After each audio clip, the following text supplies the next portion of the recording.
My name is Harriet Langley. I'm 31 years old. And this is the story of how my family turned me into a stranger, until I made them regret every last betrayal. It started with dinner. Just dinner. Something so small, so ordinary. But in families like mine, even the ordinary can cut deeper than any blade. I arrived at Cedar and Pine right on time, 7 p.m., just like I had written on every custom-printed menu. The wind was sharp that evening, Charleston's old brick alleys whistling through my coat as I stepped out of my car, silver-gray dress swaying in the breeze, heels clicking against the stone. I held two neatly wrapped gifts, one for my mother and one for my younger sister, Bree. I had spent 3 weeks planning this dinner. Picked the venue. Paid a $980 deposit from my savings.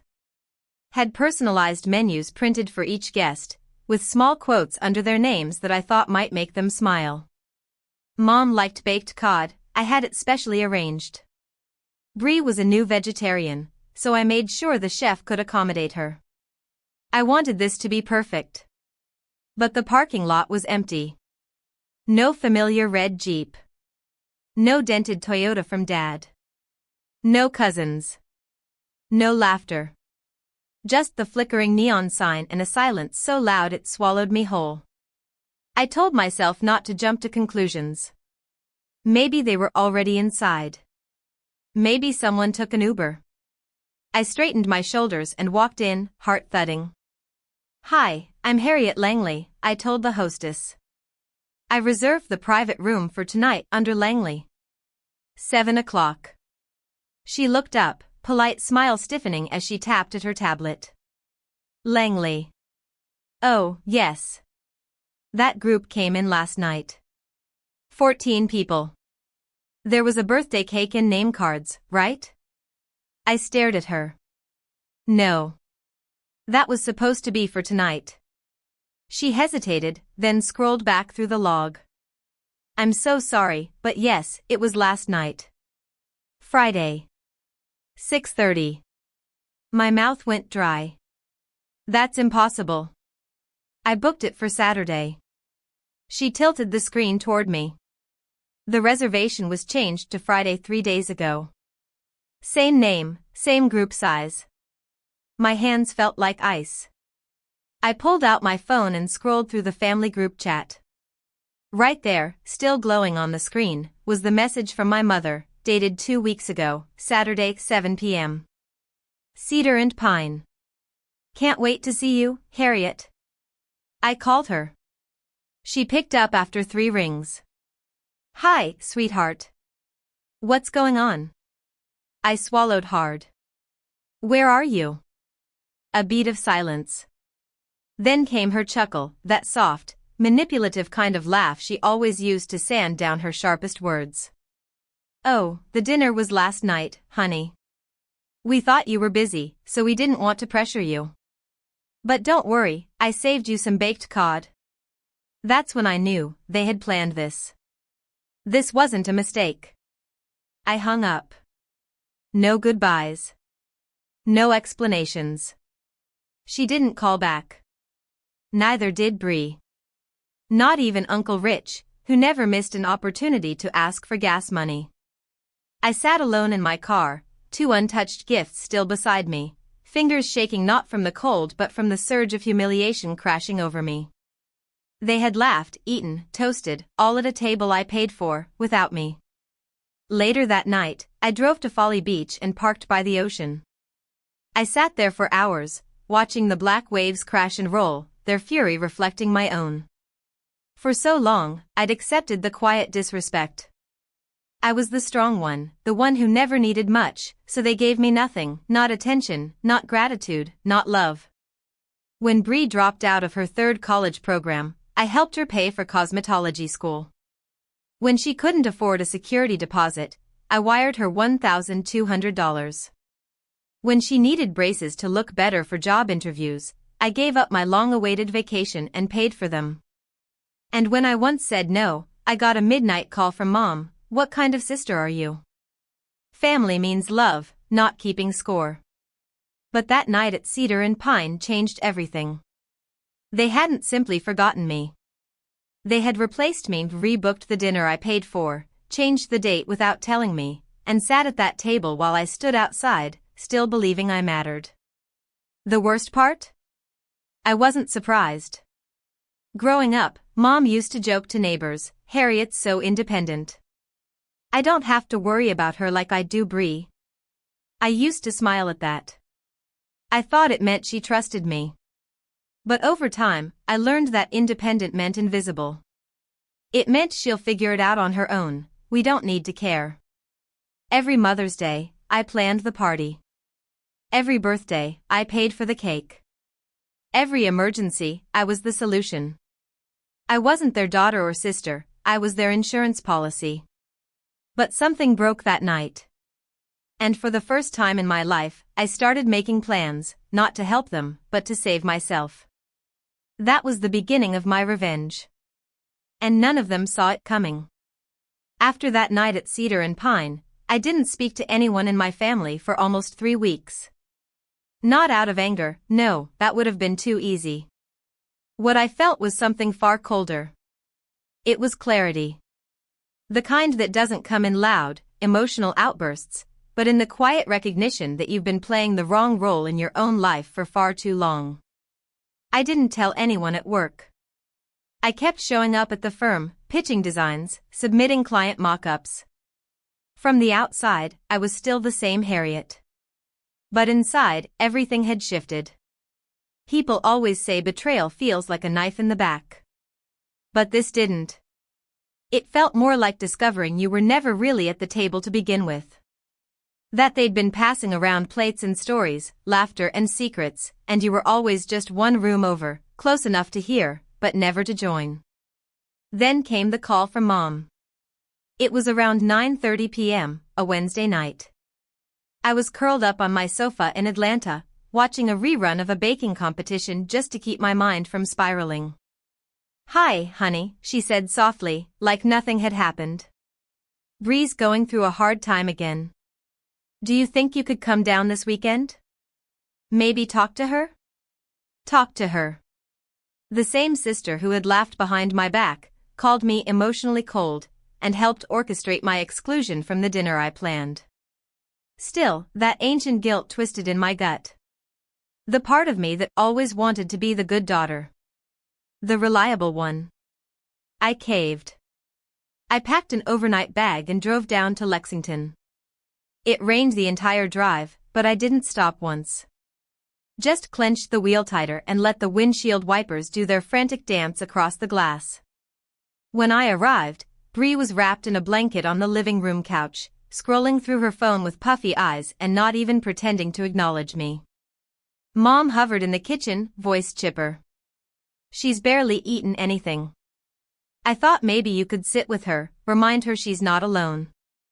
I nodded, said nothing, and sat beside Bree. She didn't look up. Just sniffled once and kept scrolling. That night, I stayed in my old room. Everything was exactly the same. Same faded wallpaper. Same bookshelf with the missing shelf peg. Same twin bed that creaked when you sat on it too fast. But I couldn't sleep. Around 2 a.m., I walked down the hall for a glass of water. And that's when I heard them. Soft voices. Then laughter. I froze at the corner, just out of view. "She came running the second you called," Mom said with a light chuckle.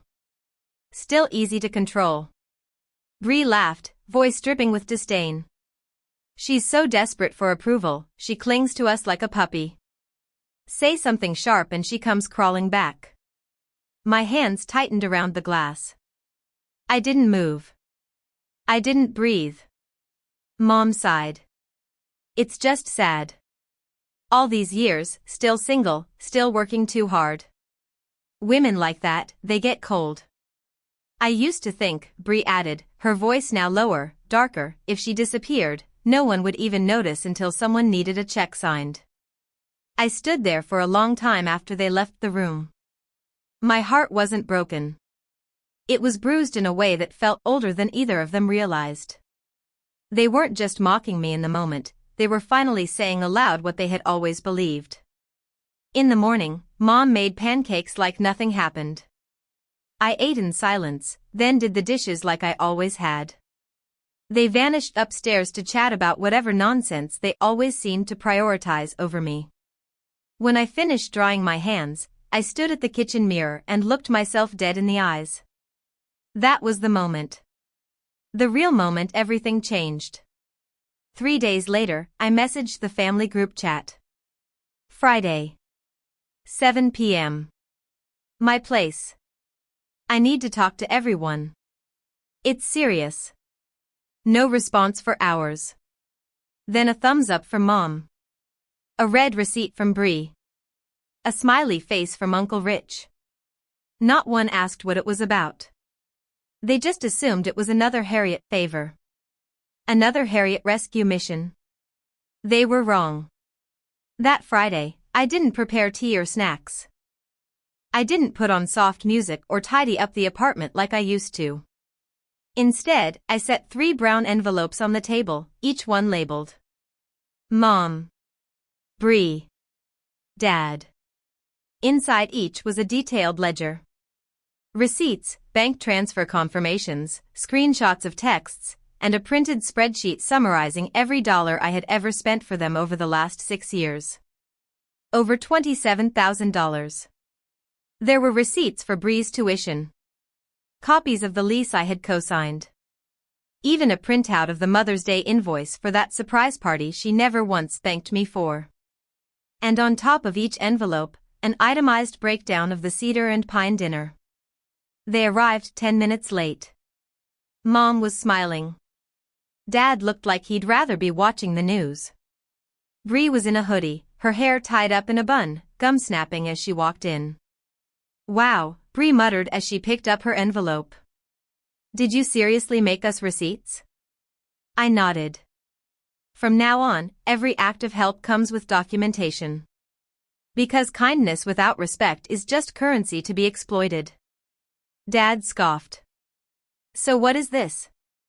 You want your money back? No, I said, locking eyes with him. I'm not asking for anything back. I'm making sure nothing else gets taken without accountability. Bree laughed.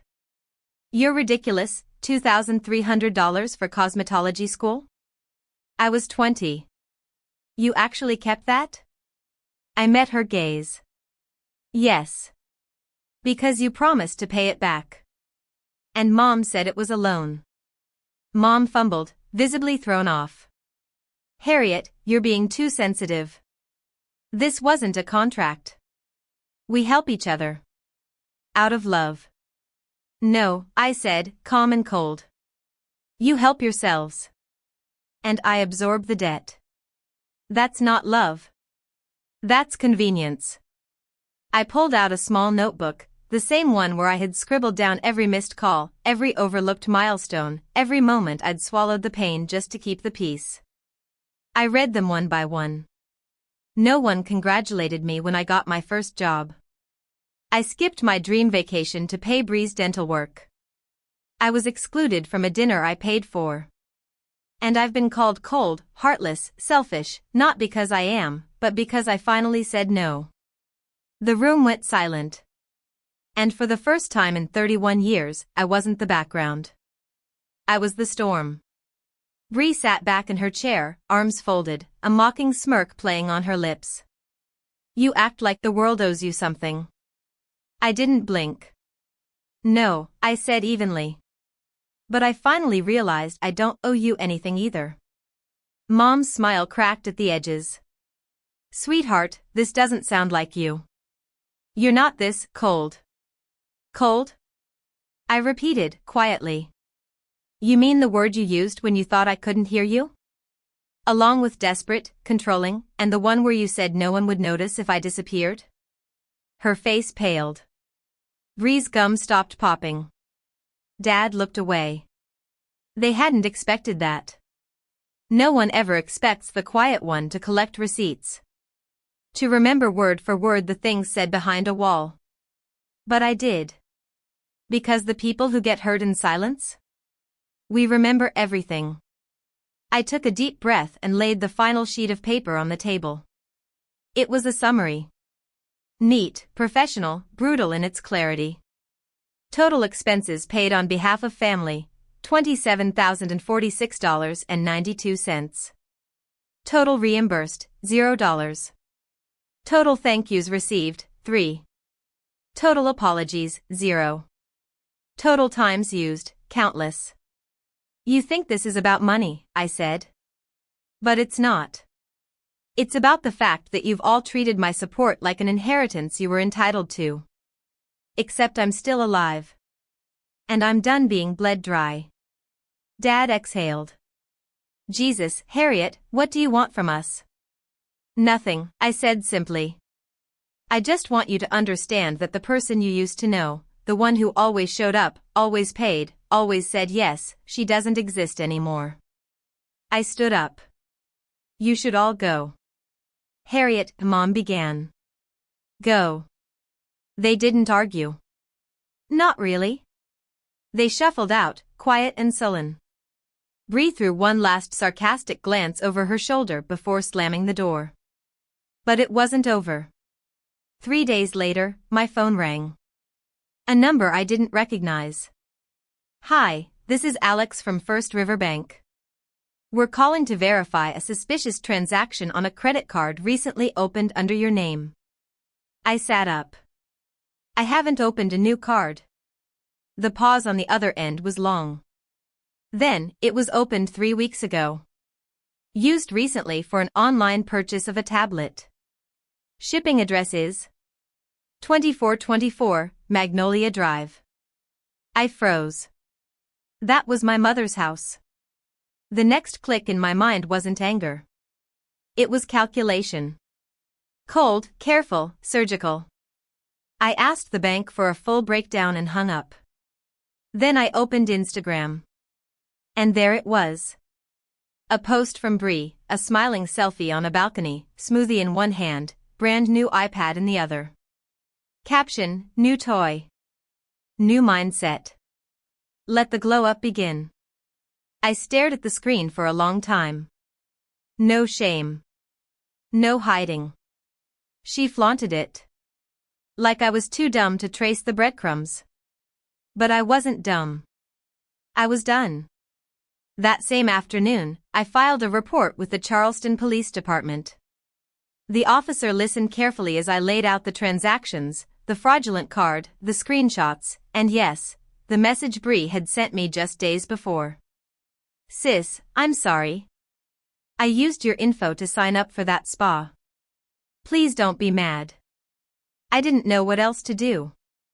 That wasn't remorse. That was a confession. The officer nodded slowly as I handed over the printed evidence. We'll escalate this to financial crimes, he said. Do you want to press charges? That question sat heavy in the air. Did I? The old Harriet would have hesitated. Would have backed down. Would have said, she's family. But the new Harriet? She was tired of bleeding for people who never even brought a Band-Aid. I need time, I said quietly. But don't close the file. Understood.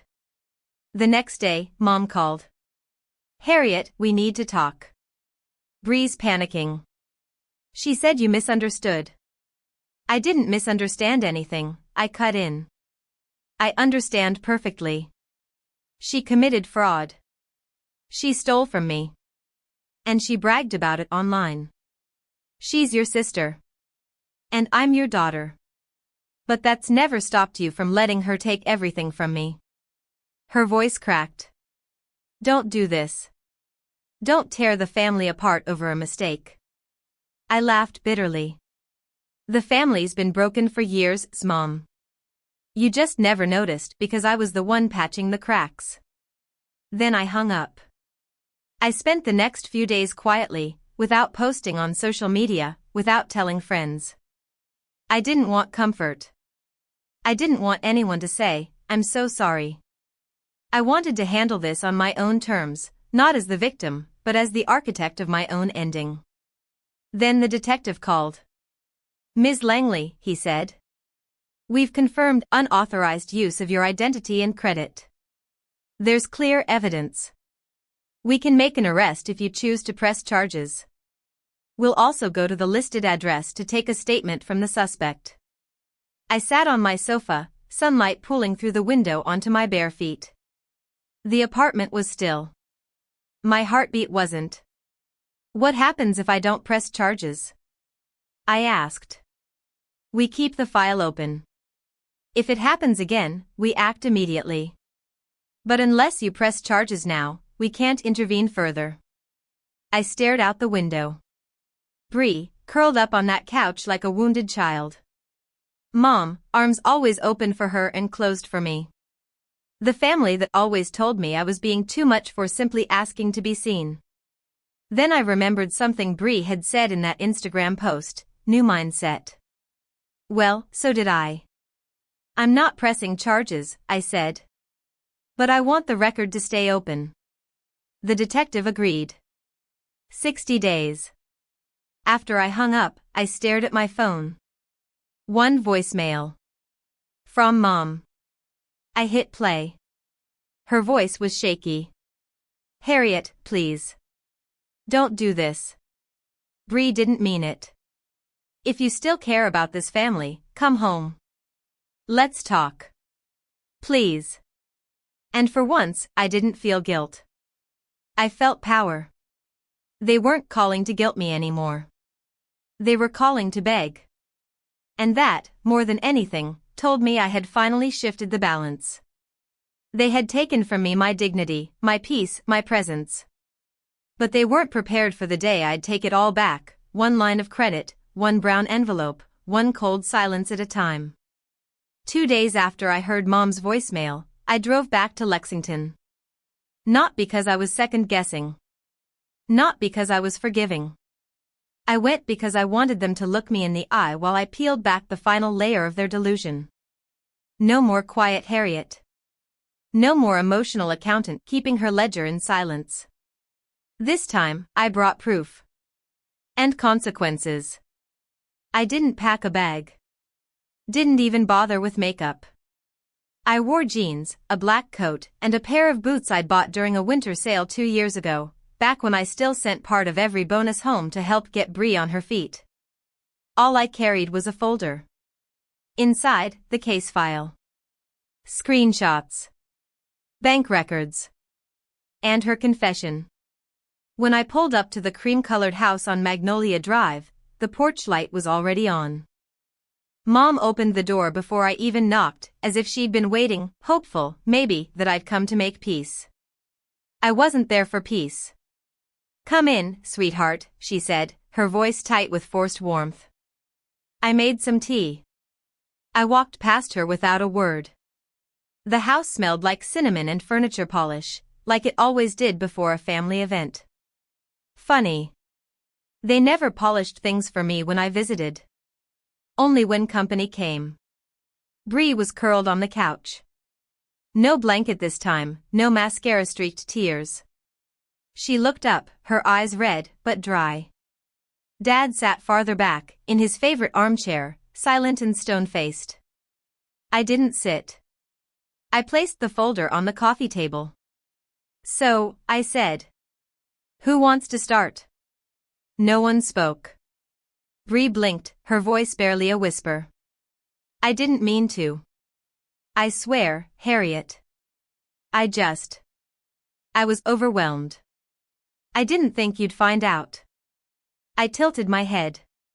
You didn't think I'd find out that you used my social security number to open a credit card? That you used it to buy an iPad and a spa package? And then posted about it publicly? She said nothing. Mom stepped in. She's scared, Harriet. She knows she messed up. But you've always been so strong. Can't you help her through this? I looked at her. Hard. I helped her through 3 college dropouts. I helped her move into 2 apartments. I helped her fix her teeth, find her career, escape her breakups, and survive every mess she made. But this wasn't a cry for help. This was a theft. Mom's lips parted like she wanted to argue. But I didn't give her the chance. I opened the folder and held up the screenshot, Bree's message to her friend. Used my sister's info. Should be fine. She never checks that stuff. I handed it to Mom. Her hands shook as she read it. Dad finally broke the silence. His voice was low, gravelly. What do you want from us, Harriet? I turned to Bree. I want you to know what real accountability feels like. Not a slap on the wrist. Not another second chance. I'm not pressing charges, not yet. But this file is active. The police know everything. Bree looked like she'd been slapped. Her face crumpled. You don't have to do this. We're family. I cut her off. Family isn't a shield. It's a responsibility. And you've failed every part of it. Mom looked up, her voice cracking.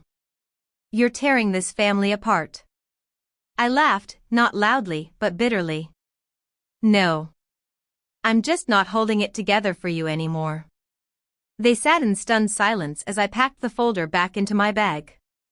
Then I turned to my father. You always stood back. Watched while they took. Never once asked how I was doing. But let me ask you now, if someone outside this house had done what Bree did, would you have asked me to forgive them too? He didn't answer. Just looked down at the floor. Good. Let the silence hang. I stepped toward the door. Don't call me unless it's to own what you've done. Not excuse it.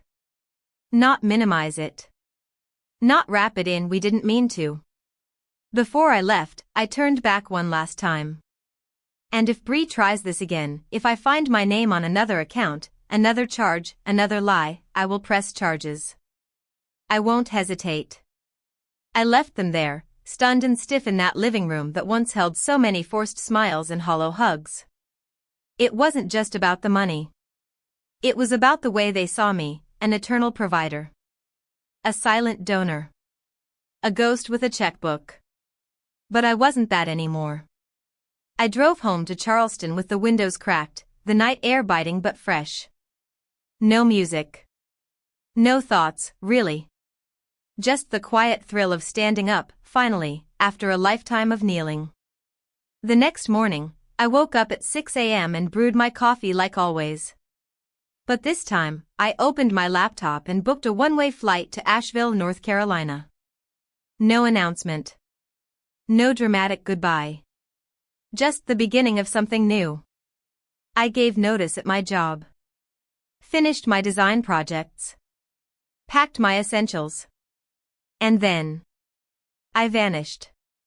No forwarding address. No social media check-ins. No breadcrumbs to follow. They didn't come looking. Maybe because they knew, this time, I was serious. Asheville greeted me with fog and silence, and that was exactly what I needed. The town felt like a pause button, suspended in time with its narrow streets, early morning coffee shops, and mist drifting lazily over the Blue Ridge Mountains.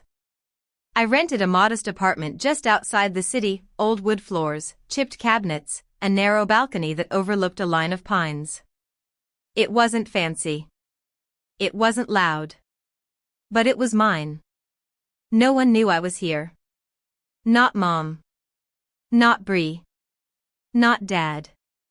Not Uncle Rich with his endless "Hey kid, you got a second" messages asking for money thinly disguised as love. I didn't even post a goodbye online. My accounts went dark. I didn't block them, I just let them stare into the void. If they ever cared enough to look. The first few days in Asheville felt strange. Like I was on vacation.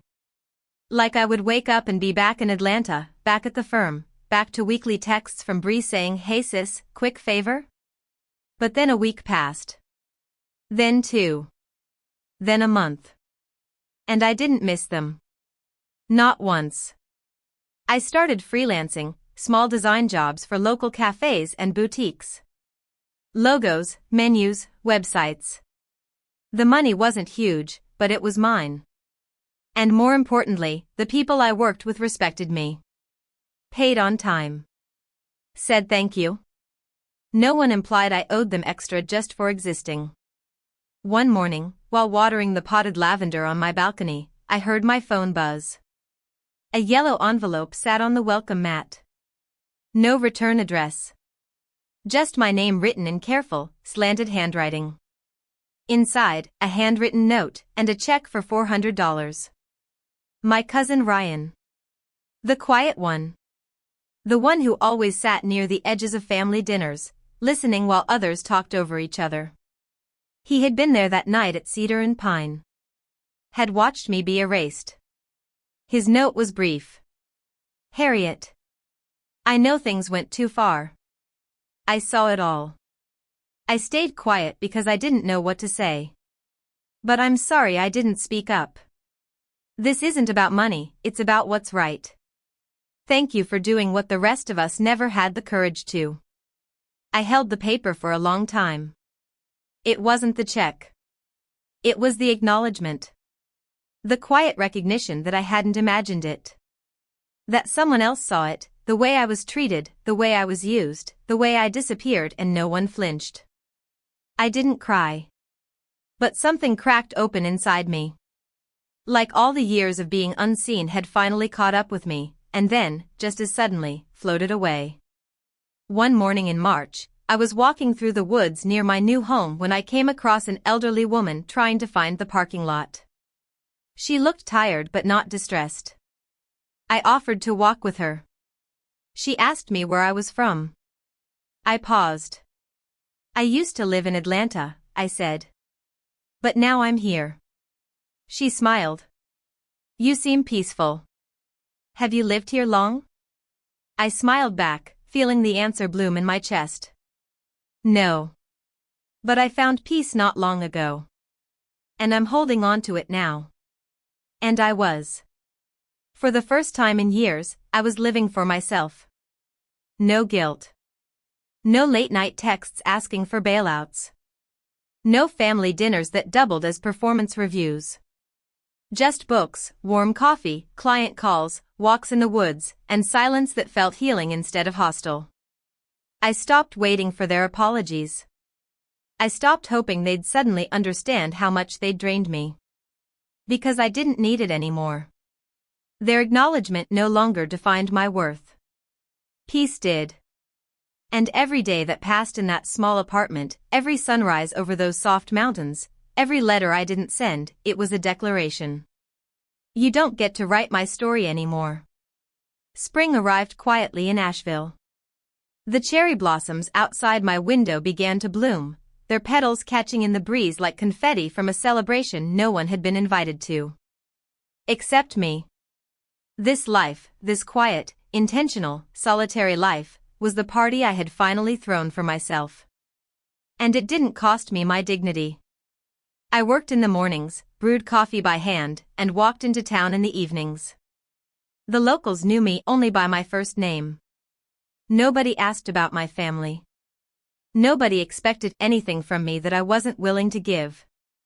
And that was the most freeing thing of all, no one had an open tab with my name on it.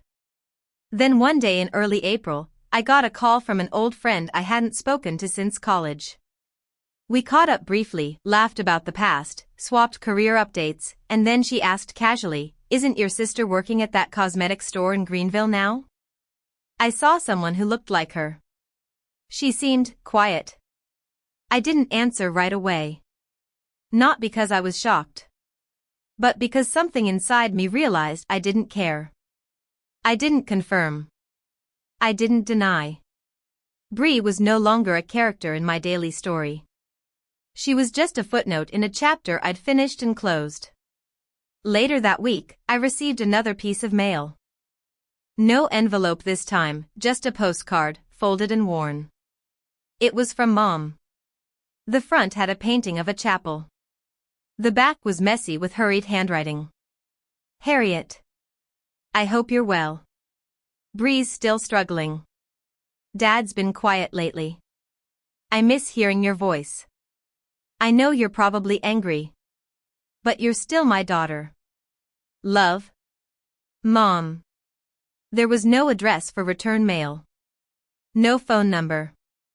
Just that short, vulnerable plea scrawled in uneven ink. And for a fleeting moment, I felt that familiar tug. The one that had pulled me into their chaos every single time. The one that whispered, maybe it's different now. Maybe they've changed. But then I remembered what silence had taught me. Not all pleas are apologies. Not all regret is sincere. And not all love is safe. I placed the postcard gently in the bottom drawer of my desk and closed it. I didn't respond. Because I had already spoken, with my distance, with my peace, with the absence of my name on their dinner guest lists and group chats. Some might say I was being cruel. That I should have given them another chance. That family deserves grace. But grace without boundaries is just submission in prettier clothes. And I had given enough. People don't always realize that disappearance isn't the act of giving up, it's the act of reclaiming. You vanish not to punish them, but to protect what's left of you. I wasn't angry anymore. Not in the way I used to be. I had simply evolved. I no longer needed them to see me. I saw myself clearly. And I liked who I was becoming, someone who could say no, who didn't owe a blood tie her soul, who knew the value of her own time, money, and heart. One rainy evening, while reading by the window, I wrote something in my notebook, a phrase that had been repeating in my mind for weeks. Let them wonder. Let them wonder where I went. Let them wonder what I'm doing. Let them wonder why their usual tools, guilt, pity, manipulation, no longer work. I had made peace with the idea that the people I had once called family might never understand why I left. But that wasn't my burden to carry. They didn't deserve an explanation, because they never once asked a real question. So I gave them what they gave me at Cedar and Pine, silence. Only this time, it was my choice. Summer came gently to Asheville. Warm winds filtered through the trees like whispered secrets. Every morning, I brewed my coffee slowly, savoring the stillness. My plants thrived. My skin began to soften in the quiet. And for the first time in my adult life, I didn't feel like I owed anyone anything. Not a call. Not an apology. Not an explanation. One afternoon, I was cleaning out the bottom drawer of my desk, the one where I had kept the postcard from Mom, a few stray receipts, a photo of me and Bree from when we were little, our arms around each other in front of a sparkler-filled cake. I held the photo for a moment, tracing the younger version of myself with my thumb. Then I slipped it back in, shut the drawer, and locked it. Because some memories don't need to be burned, just buried where they can't be used against you. That same week, I received an email from the detective handling Bree's case. Ms. Langley, we're closing the file on the financial fraud report, as the 60-day period has expired without further activity. If anything changes or new evidence emerges, please don't hesitate to contact us. I read the email once. Then again. I didn't feel relief. I didn't feel regret. I felt finality. And that was enough. I didn't need to see Bree in cuffs or Mom on her knees begging. I didn't need the courtroom drama or a parade of apologies. I just needed to know they no longer had access to me. That I had closed the loop. That I had finally, fully chosen myself. Weeks turned into months. My small business grew. I partnered with 2 local shops to rebrand their entire image.